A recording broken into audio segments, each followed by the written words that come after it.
guys, welcome back to my channel. This video is going to be about how much it cost me for a master's degree in the UK. Guys, I've been requesting this video for a really long time, so it was finally time I made this. I'm going to be sharing everything it cost me, everything from the plane tickets, visas, accommodation, groceries, everyday costs up until now. Now there can be more costs in the future. I'm sorry, but I might have to wear my glasses for a little bit because I cannot see the screen properly. Also, I'm going to make a detailed video on accommodation in the future, so make sure that you subscribe and turn on the notification bell. And if you haven't already, then make sure that you check out my study abroad guide, which I posted last week. I'll just put the link right here on the iCard as well as in the description. You can just go on my channel and check that out. First thing that you have to do is to take the exams, which is the IELTS exam, which is like almost mandatory if your native language is not English, which cost me, to be exact, 16,250 rupees, which is the Indian rupees, which is equivalent to 160 pounds approximately, because like the values keep fluctuating every day. So this is the amount which cost me today, as in the day I'm filming this video, but it could differ when you're watching it. You also might have to take the GRE exam or the GMAT exam. That exam costs around 150 pounds or like 15,000 rupees, depending on which one you're appearing for, or you might not have to take it at all, just like I didn't have to. And keep in mind, this is also the same for the undergrads. You have to appear for the IELTS as well as your SAT exams. SAT costs a little bit less. They cost around like 100 pounds, which is like 10,000 rupees. Again, you might not be required to appear for that at all, so great for you. And then coming on to the application fees. Now, while selecting the universities, I'd say be careful with the university you're choosing, because the application fees alone is very expensive. For LSE, application fees during my time was 80 pounds. There's also a fee waiver for it, so check if your university has a fee waiver. You wouldn't have to pay the application fees at all, so make sure that you have a look on your university website that you're applying to for that. Universities just don't have any application fees. Some of them just don't, so you don't have to pay anything, which is great. Now moving on to the biggest expense, I'd say the tuition fees. Now the tuition fees can vary from each university. How much it exactly cost me at LSE is 25,920. When I convert it to Indian rupees, it's around 26 lakhs 20,000, which is again really expensive for a degree. I know that. Now keep in mind that this tuition fees was the same for the home students as well as the overseas students. Now the home students means people who are already residing in the UK, who are citizens here, and overseas students are the ones who are not from the UK. So suppose they're from India or USA or Canada or some other country. But the master's fees for almost all the programs, so home as well as overseas students at LSE, is same. So it costs me the same as it would cost to a home student over here. But keep in mind that during your undergrad, the tuition fees for the home as well as the international students are very different. So I know that for a fact, because it costs around 10,000 or 11,000 pounds for a home student in the UK, and it costs around like 30,000 or 27,000 pounds for an undergrad student from abroad. But I did not have to pay that much because LSE paid more than 50% for me. They paid around 14,000 pounds of tuition fees. So like make sure that you're checking that your university has some sort of funding. And now coming on to the visa, because let's be honest, visas cost a lot, especially from the countries who have a weaker passport. So let me just tell you how much I paid. The base fee that you have to pay for a student visa, the base fees is 490 pounds, which equates to around 50,000 Indian rupees. And then on top of that, you have to pay VFS Global some fees. For example, I opted for the super priority visa, which is like you get the visa decision within one entire working day. So I applied today and I got a decision and the visa in hand just the next day, which you don't have to do because I was so short on time. I had to opt for the super priority visa, but you can just go for the basic visa, which just cost you 50,000 rupees. I also opted for the automated callback service, which costed me Indian rupees 235. Document scanning service, which costed me 1,200 rupees. The call thing, you just get a call when your visa is ready or when there's an update on your visa. And for the document scanning assistance, they scan all of the documents for you, so you just have to pay like 1,200 rupees for that. I just opted for that because it was way easier and I did not want to mess anything up. So they just scan everything for you and send it forward, which is like, I think, simpler. You don't have to choose any of it again. And so the total visa fees, I paid 1,56,745 Indian rupees. And now coming on to the aeroplane tickets. Now I got a lot of criticism because I traveled business class, but let me just be like brutally honest with you. The plane ticket cost me 1,25,000, which I convert to Great Britain pound would be 1,235 pounds. Now let me be brutally honest here. I said I come from a middle class family and I travel business class. A lot of people criticize me saying that you're not from a middle class family because you're traveling business class. You know what the economy price was back then? It was 1,10,000 because of the G20 which was happening just during the day I was flying to London. It was better to opt for the business class rather than like paying 1,10,000 for economy. Again, these were for the direct flights because it was my first time traveling alone and to a foreign country, so my parents said it would be better for me, and because I had so much luggage, it would be better if I just fly directly over there, which I agreed with. I also suffer from like a few medical conditions, so it is a bit hard for me in that case. So I just opted like the easier route, I'd say the direct flight. If you're flying economy, it should cost you around 60,000 with like a 1 stop or 2 stop. It might even cost lesser than that. And if you're flying business class, I think it'll be more expensive than it cost me, because I believe less people were flying business class during that time and more were flying economy. So the business class flights were a bit less, and I also set alerts on Skyscanner. So whenever it was the cheapest, I got a notification and they only had 1 ticket for that price, so I just booked that. Now coming on to the items for packing. Now I know a lot of you are coming here from your home country, so you need certain things.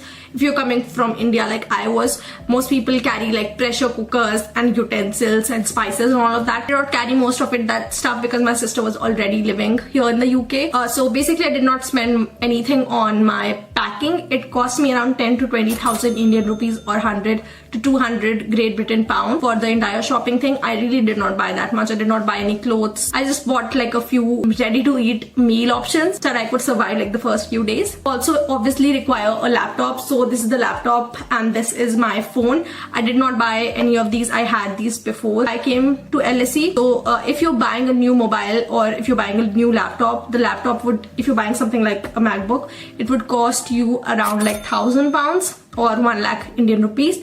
And if you're buying an iPhone, it would cost roughly around 50,000 to 1 lakh or even more depending on which one you're buying. I would suggest getting a laptop which functions well, because you basically have to do everything on your laptop. So I would recommend investing a bit more money in your laptop and like maybe getting a cheaper phone. I also wanted to buy a GoPro which cost me 500 pounds, but I did not buy that because I was really out of money. I did not buy that stuff. So moving on to the living expenses, how much do I actually pay while living here? This is my flat which I live in. It's a studio flat. So I have to pay 1,525 pounds per month for this flat. This is just a studio flat. And the best thing is that it contains all of the bills, like the bills are included in it. So I don't have to pay for Wi-Fi, electricity, gas, or I don't even have to pay for like any of the amenities. There's like gym included and there's also podcast room, green screen rooms and everything. So it's basically like a serviced apartment, I'd say. Not really, but yeah, sort of. Again, don't ask me where I live because I won't be able to share my personal details on the internet with you. But I would suggest looking into the newer buildings like this one if you want to. I mean, you could also get a shared flat for around 800 pounds in London. Someone asked me if you could get like a 500 pound room in London, and I said no, because that's just not possible. In like London is very expensive unless you're living like with your relative and they charge you less. 500 pounds, I don't think you'll be able to even find like a bathroom to live in, because I searched up stuff and they were like literally bathrooms and they were renting it out for like 1,000 pounds. I'm not kidding about this. I checked it online.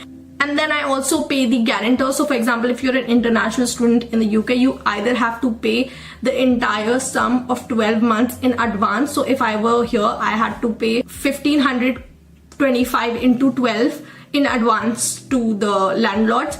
But you can also go for a guarantor service, because if you don't choose the option of paying upfront, you have to go for a guarantor. If you know someone from the UK already, they can be your guarantor. They just have to sign a few documents. But I did not know anyone. So what I did was I took like help from this service which just gives you the guarantee in exchange for a fee. So I chose Housing Hand and it cost me 62 pounds per month, just for like they guarantee that I will pay the rent. That's it. It's a weird rule, I know, but you have to do it as an international student. And then coming on to the travel expenses, how much I spend every single day. So at first when I arrived here, I did not have a rail card, so I had to pay somewhere between 10 to 12 pounds per day from here to the university and back from the university to here. Again, if you live closer to the university, you don't have to like pay transportation at all. My university is in central London and it is like very expensive, so I could not find an apartment like this for the budget that I wanted to. And after arriving here, I got an Oyster card which cost me £7. Now Oyster card is basically like a Delhi Metro card. You can travel with an Oyster card in London only, so you can use it in buses, trams, trains, tubes, I believe London Overground as well. So yeah, it works everywhere. And I also bought a rail card. Now a rail card gives you, as a student, if you are aged between 16 to 25, you can get a discount of 30%. It cost me £30 for a rail card, and then on every single journey that I take, it saves me 30%. So with the rail card, it costs me £5.20 for a return ticket. Previously, it was costing me £12 for the same. So I'd say it's definitely like a bargain if you're traveling off peak. And if I'm traveling peak hours, it'll cost me the same. It'll cost me £6 for one way. And the best part is you can also combine your rail card, which is like the train card, with your Oyster card. Once you combine, you can get a discount on everything. So you can get a discount on the trains or tubes, which is like the underground metro, and then the London Overground, as well as buses, trams. So you basically get a 30% off on everything if you combine your rail card with your Oyster card. So that is like a very great tip which I would suggest. If you're moving to London, you do that. And lastly, moving on to the food expenses. Now, groceries can sometimes be expensive, but they aren't usually that expensive. It depends on which store you're buying from. I just summarize the stores for you. The most expensive one is Waitrose, then Sainsbury, then Tesco, then it's Asda, Aldi and Lidl. So you just like get your groceries from this. Like, it's very cheap, I'd say. So it costs me roughly around £50 per month for entire grocery. Sorry, my camera ran out of battery, so I'm just filming on my phone for the remaining things. I'm in my university, I buy lunch. Now, I won't suggest doing that. If you want to save money, don't be like me. Like, take your own lunch if you can. I'm a horrible cook, so I don't cook and I don't take my lunch. It costs me somewhere around £2 to £7 each day whenever I'm buying the lunch. I don't buy it every day because I don't have to be there in the university for that long anyways. Tuesday, on only one date. On Tuesday, I have to be there for that long. And on Thursday, I have my lunch and then go to the university, so I don't have to have it. And saver tip. If you are someone who loves to drink chai, coffee, or hot chocolate like I do, then you should get yourself a subscription from Pret. Now, Pret is a really famous lunch here in the UK, and I bought a subscription for it. The first month, it cost me £10 as a student, like with the student discount, and I get 5 drinks every single day. You can get 5 drinks every single day and a 20% off on all of their food items. But the drinks have to be in an interval of like 30 minutes. So I can get a drink, barista made drink once, and then I have to wait 30 minutes, get another one, and then wait 30 minutes, get another one. But you can get 5 in one day. It's a bargain. And then without the student discount, the first month costs you £15, and the remaining months, if you renew your subscription, will cost you £30, which I don't think it is that bad if you are someone who loves coffee. And then there are also some like miscellaneous expenses, which means if I'm traveling, going around, seeing places, eating outside, ordering in, getting pizzas delivered to my house, it costs me £100 every month. Now, I don't think it really costs me that much because I usually just go to like free places. And lastly, coming to the books. So if you're moving to like study abroad, you would obviously need books, right? Now, guess how much I have to pay for my books? Nothing. I don't have to pay anything because LSE has a huge library and they provide everything for free online, as well as you can go to the library to study if you want like a physical copy of the book. But usually they just upload everything online. You can visit the online LSE library and read everything for free. Great, we're over with this video. So I hope that you all got to know how much it actually costs for a degree in the UK.